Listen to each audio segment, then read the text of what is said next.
Pakinggan naman natin ang pag-uulat mula sa himpilan ng Spirit FM, ang DCSB Calapan Oriental Mindoro. CNN Live Nationwide. Junard Acapulco, magandang araw sa iyo. Magandang araw Sir Ariel, magandang araw Pilipinas.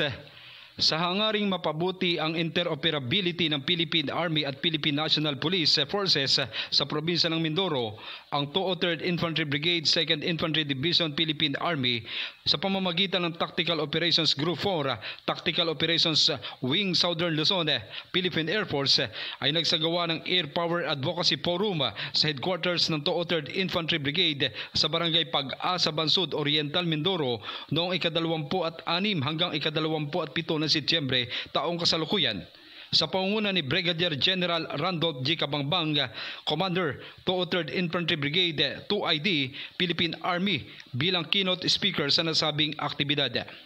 Ang layunin ng forum na ito ay itanim sa mga kalahok ang kasalukuyang thrust ng Philippine Air Force sa Integrated Air Operation System at ang mga kakayahan at limitasyon ng armas nito.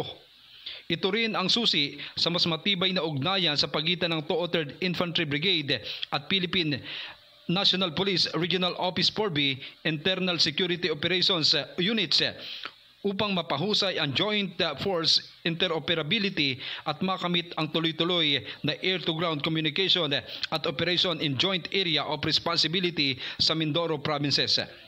Ang forum ay dinaluhan ng mga staff officer ng 203rd Infantry Brigade, battalion commanders, triad officers at company commanders ng 68th Infantry Battalion, 76th Infantry Battalion at 4th Infantry Battalion, 2ID Philippine Army. Company commanders mula sa PNP sa ilalim ng 10th Special Action Battalion, Special Action Force, Regional Mobile Force Battalion 4B at Provincial Mobile Force Companies ng Oriental at Occidental Mindoro. Ang 2 araw na kaganapan ay nagtampok sa mga paksa na kung saan ay tinalakay ang mga sumusunod: System Support and Mobility, Search and Rescue System, Intelligence Surveillance at Reconnaissance System, Battle Airfield Interdiction at Close Air Support System at Air-to-Ground Operations. Ang practical exercises on air-to-ground operations ay isinagawa din sa ika-2 araw kung saan ang mga kalahok ay sumakay sa helicopter at simulate landing fall techniques mula sa mababang antas.